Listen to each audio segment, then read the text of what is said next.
On Ticker, this is Import Export with Lawrence Christophels. Good morning, everyone. You're watching Import Export here on Ticker. I'm your host, Lawrence Christophels. Thanks for joining us again this week. Another important and eventful week for all of us here in Australia, but also around the world with the impact of coronavirus.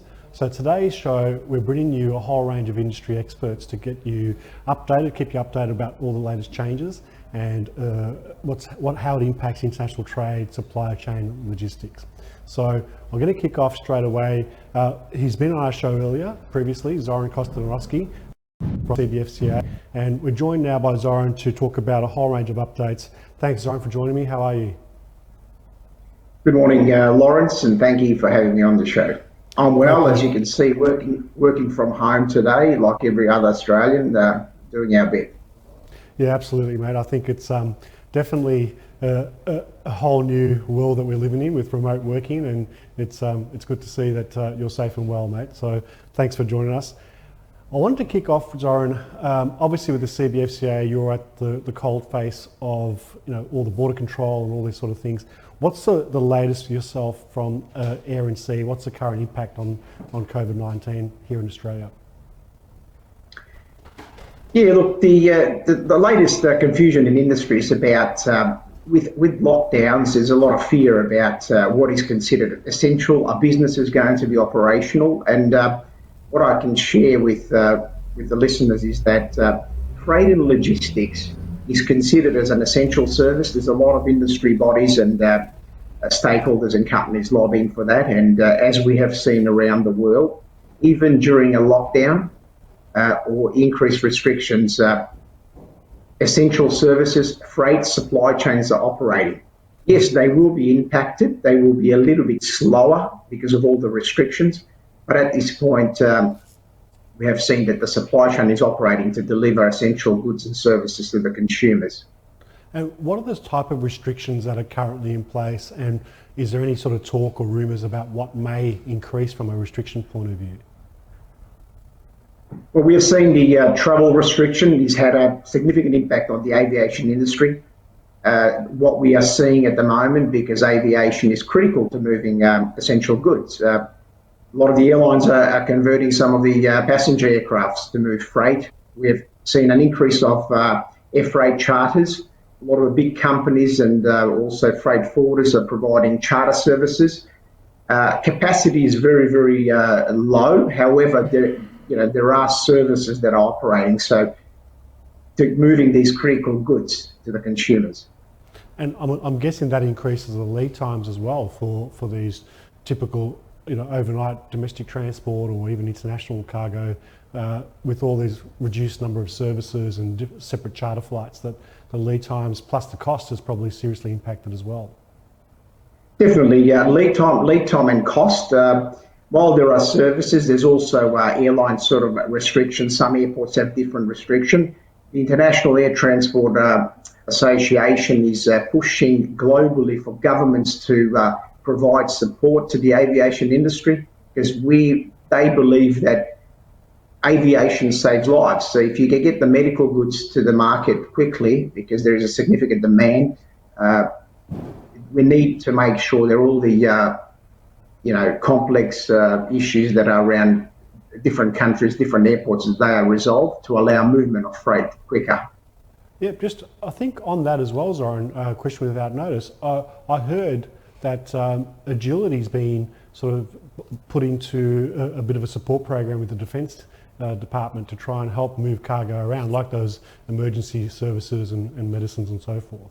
Is that something you've heard as well? Definitely.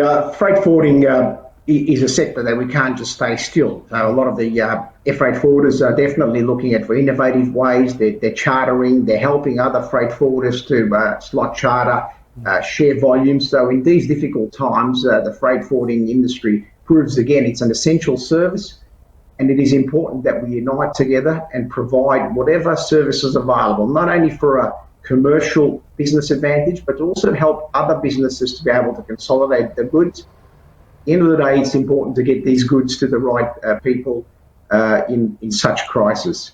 Yeah, no, it's a really important message that you're saying there, Zoran, is that as an industry, as a community, we really need to all support each other and increase that volume of economies of scale, if you like, to make sure it's feasible and viable for everyone to succeed and survive through this process.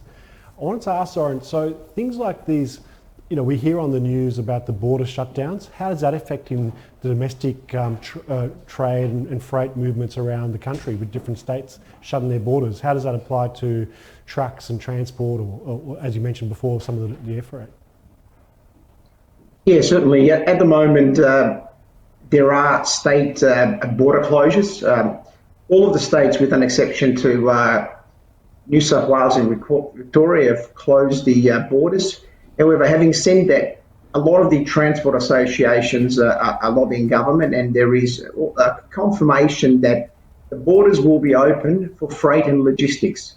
No different to the global borders that you're allowing freight, the domestic supply chain has to operate. Yep. We as consumers require the goods to be moved. A lot of the fruits and vegetables from Queensland have to go to other states. So there will be no restriction to freight. There may be some slow processing at the borders, but again, the transport associations are lobbying to find better and more efficient way to move the trucks quicker through those restricted borders. But freight and transport will operate in Australia, I can assure you that, and there's been confirmation from local governments and other trade association bodies. That's great. What about port congestion and getting cargo that is arriving from overseas? Is there current congestion at the moment? Are we at sort of full capacity? As an essential service, I'm assuming all the workers at the ports and both seaports and airports are still working at normal capacity, or has that been reduced? Is that something you could sort of help us shed some light on? Yeah, ports and airports are definitely operating. They are also considered essential service. And we have seen a reduction in volume. So from a reduction, we're about a 10% reduction in trade volume in the Australian ports, and similar and more in other parts of the world. So there's no port restrictions apart from the normal crew and pilots screening, the 14 days, on sea to make sure, from the biosecurity type of human intervention. But the ships are allowed to come into the country. There are no restrictions. There is a recent development in Queensland. Ships that come out of South Korea and China, they need to be at sea for 14 days if they have visited those countries before they can berth at Port of Brisbane. But that's the only exception. But ports are operating efficiently. We just need more cargo to come into the country. Yeah, I think it sounds like that the low volume of cargo that we're experiencing now is because of the impact that China had probably 2 months ago when this outbreak first started and the shutdown over February there. So is that what you're seeing as well? Is that sort of lag between that production? And have you heard that production is coming back coming back online again in China? Yeah, definitely. The China being the biggest trading nation for Australia is definitely had an impact on volume. However, China is confirming that they're almost up to full production capacity. You will see that the volumes out of China will continue to grow. One of the challenges in China, however, is the capacity of equipment. Empty containers, shipping lines are trying to reposition more empty containers back into the China to be able to service the demand. So it might take some weeks before the ships start to bring in empty containers to meet that extra demand. So in the next few months, we will see a lot more freight coming out of China, certainly. Good. Okay. Well, hopefully, that gets back to the local distributors and suppliers, so they can get back things out into market, especially obviously the safety gear that we're all looking forward to receiving soon as well. Zoran, what about the CBFCA? I mean, working remotely, working from home. I'm assuming there's a whole range of opportunities now for people in the sector, while they're working at home, is to maybe do some upskill, do some webinars, some courses. Do you guys have anything on the radar that's coming up over the coming weeks or months?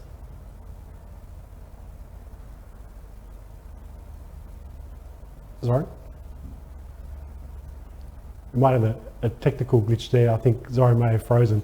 But wanted to ask, obviously it's probably important while we're trying to get Zoran back that if you go to the cbfca.com.au website, have a look at if they've got any webinars and information sessions up that are available for you to stay up to date while you're working remotely, and actually try and upskill yourself, stay up to date with the latest border control opportunities as well.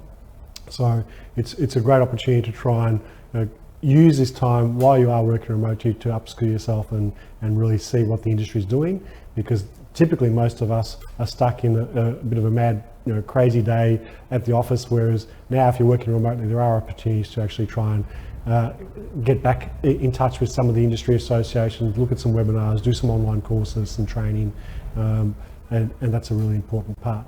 So that is while we're again waiting for Zoran. Yep, great. So I'll just cross back to Zoran now just to wrap that last part of that up. Zoran, sorry mate, we had a bit of a technical glitch. I think everyone's online at the moment, so we have a few hiccups. Yes, yeah. Our industry sector is geared to operate from home. The freight forwarding sector and the broking sector, the automation, the infrastructure is all there. Workflow, they're able to assist the clients and facilitate trade regardless where they are. A lot of the workforce operates from home and some from work, so trying to maintain that social distance and health and safety of their staff. We as an association will most likely be moved to a bit more online training, getting information to our members through the online platform. We have that platform, and we will continue to share information during these difficult times. Great. To keep members informed. All right, thanks so much, Zoran. I really appreciate you joining us again, keeping us up to date. We'll probably get you back on the show every couple of weeks, just as a quick update as things evolve and change, and maybe more restrictions come in or get lifted. So again, really appreciate your time and joining us again. Stay safe and well, and encourage all the viewers to go to the cbfca.com.au website to stay up to date there and see how they can help your trade and logistics business. So thanks again, Zoran. I appreciate you joining us.